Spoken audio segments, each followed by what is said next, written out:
NBC Radio News on the Hour, brought to you by a new instant Chase & Sanborn coffee, the delicious new instant with pure coffee nectar. And now, here is Richard Harkness, NBC News.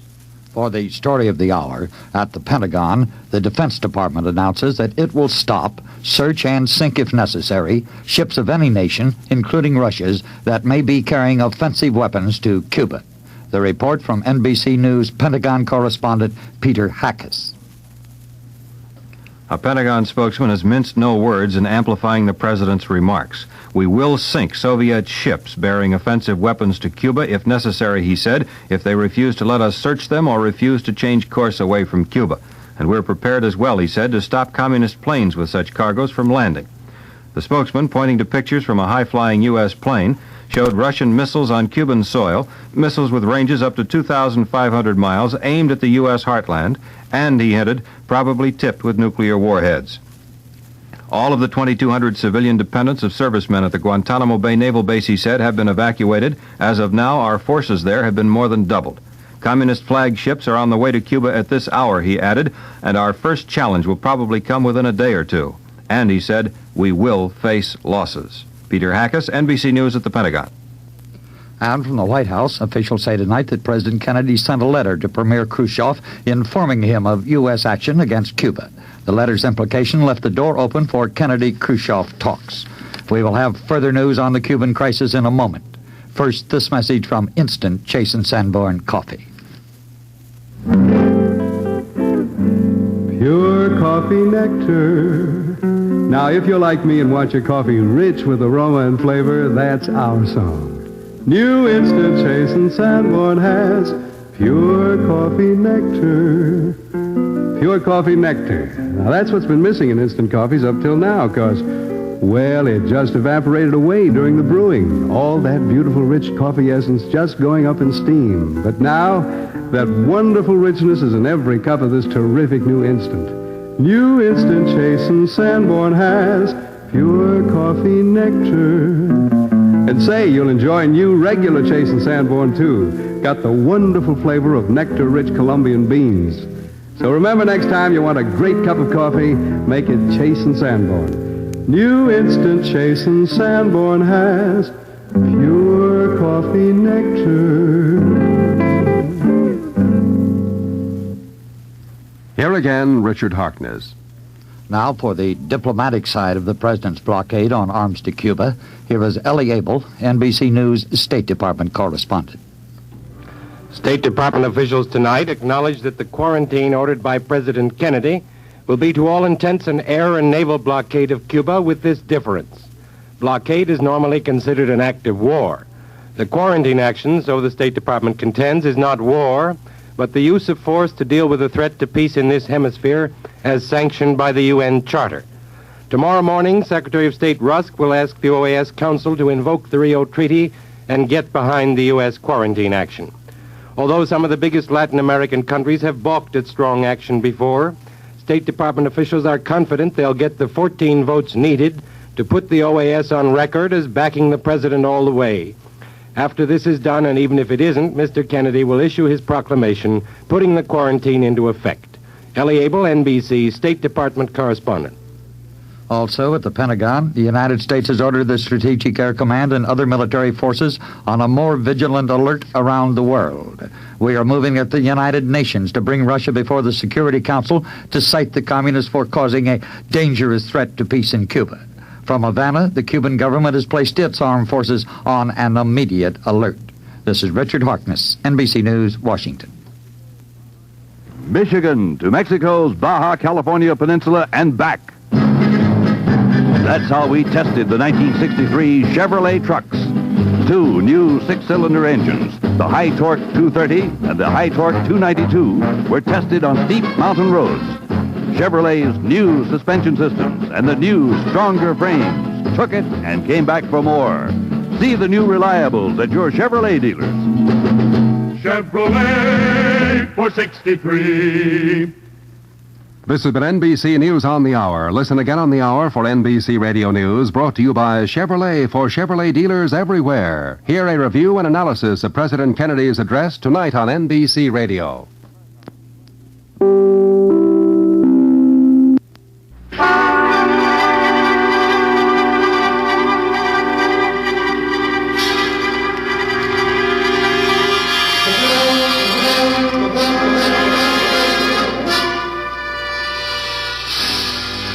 In a nationwide broadcast tonight, President Kennedy enunciated a stronger policy on Cuba.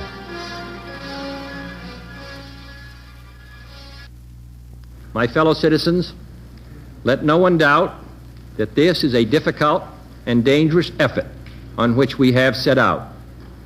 No one can foresee precisely what course it will take, or what costs or casualties will be incurred. Many months of sacrifice and self-discipline lie ahead, months in which both our patience and our will be tested, months in which many threats and denunciations will keep us aware of our dangers. But the greatest danger of all would be to do nothing. Good evening. This is Herbert Capsule, NBC News, Washington. The roots of the Cuban problem run long and deep. There are those who see as far back as the Spanish colonial heritage, its strongly centralized rule which permitted its colonies little experience in self-government. There are others who dwell on foreign exploitation of the island's wealth. There are still others who blame it on the unstable character of one-time Havana University firebrand Fidel Castro y Ruz.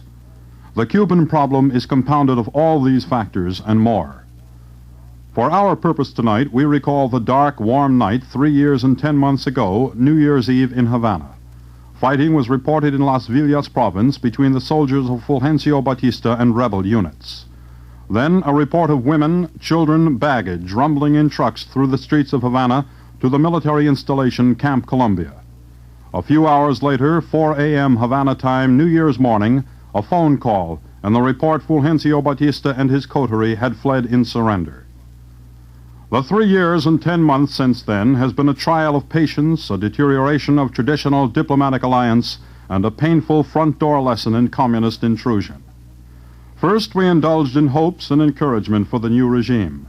Then we pardoned the excesses as natural. We held our tongues at the insults. And when the signs of communism became more discernible, we tried to strain those first ties beyond their strength. There were times when U.S. officials split sharply on the issue of how tough should we be with Castro, and those who advocated tolerance and patience won out.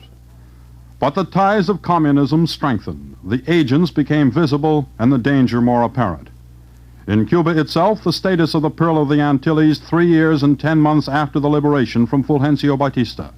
A report from the only U.S. correspondent in residence in Cuba for the last 9 months. He left Havana only this past Thursday.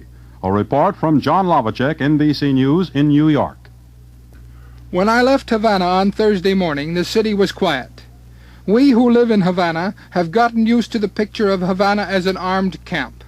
Night and day, armed Cuban militiamen and women stand guard outside stores and factories to prevent sabotage against the Castro regime. And during the past 2 months, since the arrival of thousands of Soviet technicians, we see daily long convoys of 6-wheeled Russian trucks driven by young blonde Russians in civilian clothes moving from the Havana docks to the east and west of the city to newly built camps. Outside Havana, at the villages of El Cano, El Chico, and Guajay, thousands of these young Russians are billeted in camps, sleeping in tents. At Mariel, a port 20 miles west of Havana, the dock area has been cordoned off by a 10-foot-high wall. From here, more convoys carrying crates and heavily shrouded cargoes move into the interior to secret bases. The Cuban people have been told very little about the presence of the Soviet troops, but Fidel Castro has proudly announced that Soviet arms and personnel are in Cuba to help defend the country against what he calls the aggressive actions of the imperialist Yankees. John Lovacek, NBC News, New York. There were those in the United States impatient with our official patience. They were not satisfied with the failure of the Kennedy administration to follow through with air cover at the invasion of the Bahia de Cochina, the Bay of Pigs, a year ago last April. There were those dissatisfied with the administration's evaluation as stated a few weeks ago, that the military buildup in Cuba, the sending of 3,500 Soviet technicians, was a military operation defensive in nature. Tonight, President Kennedy offered the newest appraisal, 1,000-mile range missiles, jet bombers. The nature of the military potential was changing and becoming more offensive in nature. In effect, a threat to the entire hemisphere. This government, as promised, has maintained the closest surveillance of the Soviet military buildup on the island of Cuba. Within the past week, unmistakable evidence has established the fact that a series of offensive missile sites is now in preparation on that imprisoned island. The purpose of these bases can be none other than to provide a nuclear strike capability against the Western Hemisphere. Upon receiving the first preliminary hard information of this nature last Tuesday morning at 9 a.m., I directed that our surveillance be stepped up. And having now confirmed and completed our evaluation of the evidence and our decision on a course of action, this government feels obliged to report this new crisis to you in fullest detail. The characteristic of these new missile sites indicate two distinct types of installations. Several of them include medium-range ballistic missiles capable of carrying a nuclear warhead for a distance of more than 1,000 nautical miles. Each of these missiles, in short, is capable of striking Washington, D.C., the Panama Canal, Cape Canaveral, Mexico City, or any other city in the southeastern part of the United States, in Central America, or in the Caribbean area.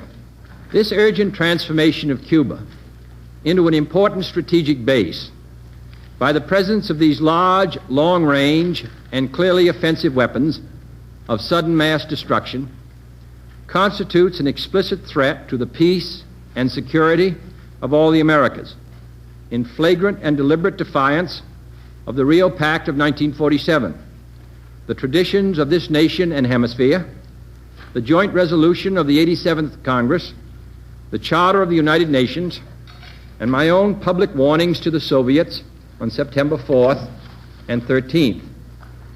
This action also contradicts the repeated assurances of Soviet spokesmen, both publicly and privately delivered, that the arms buildup in Cuba would retain its original defensive character, and that the Soviet Union had no need or desire to station strategic missiles on the territory of any other nation.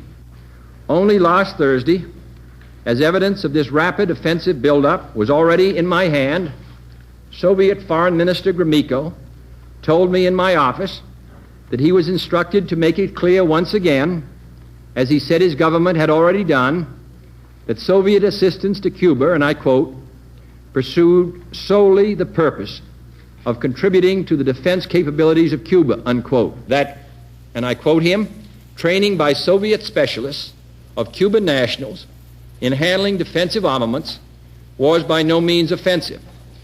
And that if it were otherwise, Mr. Gromyko went on, the Soviet government would never become involved in rendering such assistance, unquote.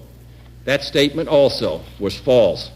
This secret, swift, extraordinary buildup of communist missiles in an area well known to have a special and historical relationship to the United States and the nations of the Western Hemisphere, in violation of Soviet assurances and in defiance of American and hemispheric policy, this sudden, clandestine decision to station strategic weapons for the first time outside of Soviet soil is a deliberately provocative and unjustified change in the status quo, which cannot be accepted by this country if our courage and our commitments are ever to be trusted again by either friend or foe. Acting, therefore, in the defense of our own security and of the entire Western Hemisphere, and under the authority entrusted to me by the Constitution, as endorsed by the resolution of the Congress, I have directed that the following initial steps be taken immediately. First, to halt this offensive buildup, a strict quarantine on all offensive military equipment under shipment to Cuba is being initiated. All ships of any kind bound for Cuba, from whatever nation or port, will, if found to contain cargoes of offensive weapons, be turned back. Second, I have directed the continued and increased close surveillance of Cuba and its military buildup. Third, it shall be the policy of this nation to regard any nuclear missile launched from Cuba against any nation in the Western Hemisphere as an attack by the Soviet Union on the United States, requiring a full retaliatory response upon the Soviet Union. Fourth, as a necessary military precaution, I have reinforced our base at Guantanamo, evacuated today the dependents of our personnel there, and ordered additional military units to be on a standby alert basis. Fifth, we are calling tonight for an immediate meeting of the Organization of Consultation under the Organization of American States to consider this threat to hemispheric security and to invoke Articles 6 and 8 of the Rio Treaty in support of all necessary action. Sixth, under the Charter of the United Nations, we are asking tonight that an emergency meeting of the Security Council be convoked without delay to take action against this latest Soviet threat to world peace. Our resolution will call for the prompt dismantling and withdrawal of all offensive weapons in Cuba under the supervision of UN observers before the quarantine can be lifted. Seventh and finally, I call upon Chairman Khrushchev to halt and eliminate this clandestine, reckless, and provocative threat to world peace and to stable relations between our two nations. I call upon him further to abandon this course of world domination and to join in an historic effort to end the perilous arms race and to transform the history of man.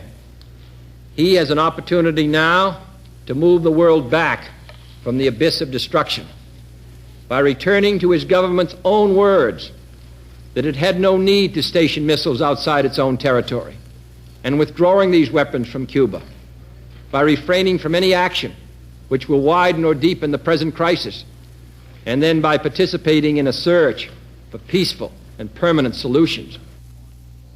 The seventh point, the call for participation in a search for peaceful and permanent solutions, does little tonight to soften the closed fist President Kennedy displayed against those who threaten.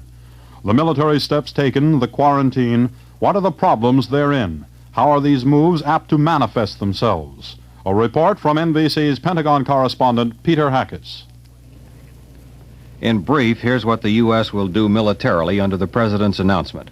U.S. planes and radar picket ships have begun a tight 24-hour surveillance of all ships headed toward Cuba. The air and sea patrols will pass along information to other patrol craft, which then will intercept each ship as it nears Cuban waters. Each then will be hailed by those ships and asked to let a U.S. boarding party go aboard to inspect the ship's manifest and to look over the cargo. If the ship's captain refuses, or if we find the ship, presumably only communist ships will be in this category, if we find the vessel is carrying what is called an offensive weapon to Cuba, such as the medium-range ballistic missiles we've seen erected in Cuba already, we then will order it to stop. If it won't stop, our crews have orders to shoot to sink. And, says a Pentagon spokesman, we will sink Soviet ships if necessary. At a lengthy briefing here, reporters were shown pictures taken from U-2 reconnaissance planes, showing clearly the installation of Russian missiles with ranges up to 2,500 miles, aimed at many sections of the United States, most of the country blanketed. And there was a strong hint from our informant that these missiles come complete with nuclear warheads.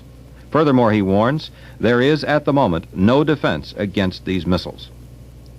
We anticipate countermeasures, he told us, and various plans of action have been outlined to Navy captains. We will consider a Cuban attack upon our ships or planes, he said, an event that warrants a counterattack in response, and they have orders to return any fire that comes their way.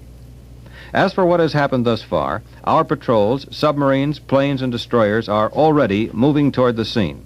We expect to make contact with offending communist ships within a day or two. And, warned the spokesman, we will face losses of U.S. manpower and equipment.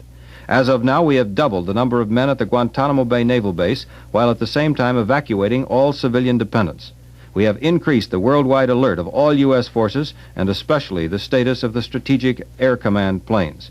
In short, we are prepared to prevent at all costs a further buildup of anti-U.S. weapons in Cuba, and we mean to do it.